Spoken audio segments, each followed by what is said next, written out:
Good day everyone, welcome to my channel. So in this video guys, we'll talk about what is a dataset. Before we start, I would like to say thank you so much to all my viewers, silent viewers, and supporters in my channel. Thank you for watching my videos. If you're new with my channel and then you like this video, please hit the like button. Don't forget to share and please support my channel guys by clicking the subscribe button. So let's begin. Datasets are very important in statistics and in data analysis. So what is dataset is all about? A dataset is a set of numbers or values that pertain to a specific topic.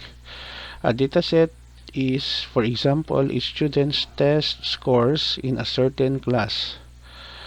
Okay guys, so this is the end of my report on what is dataset is all about. Thank you so much for listening. Don't forget to like, share, and please support my channel guys. If you are new by clicking the subscribe button. See you in the next video tutorial guys. This is your friend Jik saying bye bye for now.